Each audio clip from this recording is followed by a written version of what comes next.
Why does it matter? Well, remember I talked about that, you know, I've gone into barns and everybody's getting, some horse might be getting a handful and some may be getting, 6 pounds of the same feed. Well, let's say that they're all getting a pound of the senior. What are we actually giving them? So in this case, we've got 0.14 pounds of crude protein per day. Whereas if they were getting a ration balancer, it's double the amount.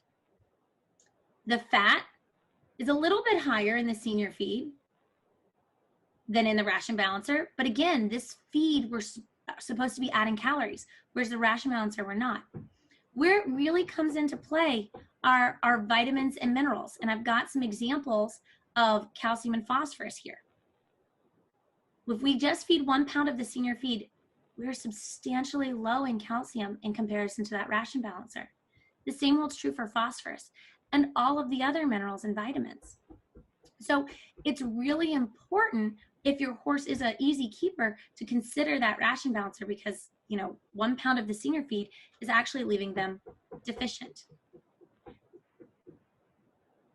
So that kind of sums up our feed, and we're going to move on to supplements. And if you guys have any questions, we'll open it up, at the end. So supplements, there are rules for supplements too. Some depends on the type of supplement, and this is where it gets a little tricky. Maris, please stop. It gets a little tricky. So if it's an animal feed supplement, and I'm going to show you what that means coming up, it's going to follow the rules of AAFCO, like we already discussed. It's going to look like a feed bag. It's going to have a guaranteed analysis. It's going to have an ingredient statement. It's going to have feeding directions. Or it could fall under the other category, which is considered an animal remedy. This is going to have active and inactive ingredients listed. This does not fall under AAFCO's rules. So the reason why it's written as an animal remedy is because it's not a feed. It's not a feed supplement. It does have to be approved by the state feed officials. There is a governing body called the National Animal Supplement Council, but they're a council. So this is a group, it's you pay to join, and they were formed in the 90s, and they were formed because AAFCO says you can use certain ingredients. And if it's not on our list, you can't use it in animal feed. Well, at the time, things like glucosamine were becoming really popular for humans, and GNC started popping up everywhere. Well, feed manufacturers and supplement manufacturers said, oh, why can't I feed these to animals? So in order to go forward with that, AAFCO kind of stays out of that because it's not an animal feed supplement, it's an animal remedy. So NASC is a body, they do support their members, but you pay to be a member, and they just help field you with what you shouldn't say to make drug claims. And so they help their members in that way, and also verify some of the quality and help with quality control. So let's look at some examples. And as we look at these examples, we'll talk about why you would use maybe one versus the other. So we mentioned maybe it's because of the ingredient. Maybe it's not approved under AAFCO. Or maybe your ingredients are approved under AAFCO, but you're using them at a level that AAFCO says you can't. So those might be some of the reasons. Or you're making a claim that is not supported by a feed. So we're going to start with, and these are some of the Equinutrix products. Here is an animal feed supplement label. This is our Equifix. It's our equine feed fortifier. So it is kind of our all-around product. It helps with the supporting your muscle and helps with some digestive support. So like our feed, we have a guaranteed analysis, we have our list of ingredients, and we have our directions for use. The purpose statement is here, and the animal class is written out. Growing horses, maintenance, older horses. So in this one, we've got our list from crude protein, and as you notice, because I mentioned this product supports both muscle and digestive support, we've got the amino acids listed out. Omega-3 fatty acids help with inflammation and you're in a shiny coat, so it's listed out in the guaranteed analysis, as well as some vitamin E and vitamin C for their antioxidant benefits. And then, just like on a feed tag, the ingredients have to be listed from the largest amount to the smallest amount. But what's nice about supplements, even if it is an animal feed supplement, you can make some claims. So if we go to another example, what I want everyone to pay attention to here is that this guaranteed analysis is much smaller than the previous example. This is our fly shield. It's designed to help protect your horse against biting insects. And so because it's really not supporting additional nutritional value, it can get away with writing a smaller amount or less of the nutrients in our guaranteed analysis. But again, you have to list your ingredients from highest to least included. That moves us into the animal remedy type. So again, this would be because the ingredients aren't approved by AAFCO, you're using them in too high of a level, or you're making a claim that is not a feed type claim. So in this case, Xenergy is one of our calmers, and that is not a feed type claim. If we look here, as I mentioned earlier, we've got the ingredients written out as active ingredients and inactive ingredients. And when you write the active ingredients, rather than in the guaranteed analysis where we have minimums and maximums and percentages and parts per million, in this, it's milligrams or grams within the actual serving size.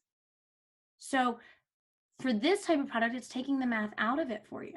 Whereas in those feed supplements and the feed tags, you do need to do the math. So in this case, the active ingredients are listed and then the inactive ingredients. Now, something may be in an inactive ingredient, but it could still be beneficial in the product. So in this case, yeast culture is the first inactive ingredient. It's still doing something. It's helping with the digestive tract, but it's not listed as the active ingredient because the claim is calming. Gastro MFR is another one. In this case, this one, because it does do digestive support, could fall under a animal feed supplement. But in our case, it falls under the animal remedy. And this is because of the ingredients that are included in it. So here again, we've got our active ingredients and our inactive ingredients and directions for use. Again, the active ingredients list out how much of each active ingredient is in each scoop. So take homes, read your feeding directions. They're so important. They're telling you what to do. If you're not sure, if you're using the right feed, contact a veterinarian, contact a nutritionist. When you are looking at these feed bags or your supplements, look at the math, do the math, look at the units, make sure that you're actually giving what you want. Same thing, if the additives are exciting you, like I showed you some of those feed tags that have got lots of extra ingredients and nutrients. If that's exciting to you, go look and see if there's any research in horses on them. Make sure that you're feeding it at the right level that the research shows is beneficial. So that's the quick take home on everything. I'm gonna make everybody big again so I can see them. I'm gonna unmute everyone and then let me know if you guys have any questions. Let me see if I can unmute everybody all at once. Can I do it all at once? No, I have to do it from up here. Okay, let's see. Here we go. Unmute. Anybody have any questions? I'm unmuting everybody. If you can't hear yourself, okay, hold on. I'm working on it. I'm working on it. I'm unmuted. Oh, there we go. All right, yay. I have a question. Yes. Should we be looking at the types of minerals on the feed tag, like inorganic, organic, complex, all that kind of stuff? What does that mean to the consumer? So there are certain minerals we know and certain vitamins we know that we need to be feeding from organic or natural sources. Others, some of the information is limited as far as the science goes. So I can tell you, for an example, vitamin E must come from a natural source. Same thing with, and I always call it its partner in crime, selenium. You want it to be organic selenium and not inorganic selenium. And that's because of the bioavailability and how it's utilized by the horse. So for some of those, absolutely, it's very important. If you're unsure, I always go back to consult a nutritionist or a veterinarian. Can I just ask one more follow mineral question? Sure. Can you correlate the price of the bag of feed with so if I don't have to read the tag, I just pay for the premium feed? Is that okay? Well, I mean, it's a tactic.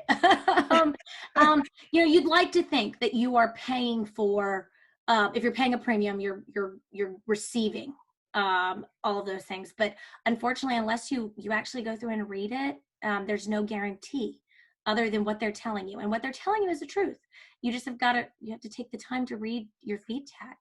And again, if you have any questions, you can always, there's tons of even sales reps by these companies. If you go and ask them, they'll tell you, if you're not sure what one of these ingredients means. And again, always go back to consult a veterinarian or a nutritionist if you're not sure for your specific horse. Because again, these were general rules of thumb, when you're reading these labels, but every horse is unique. Every horse has got a different metabolism. And so the perfect feeding plan is going to be very individualized. Thank you.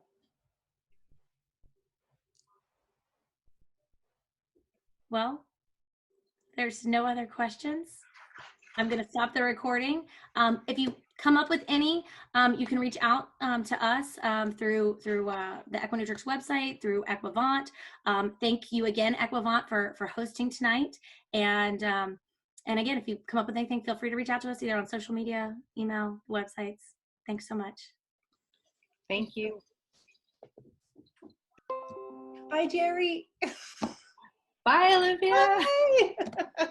It's just Ashely, that was great. It went really well, Ashely. Oh,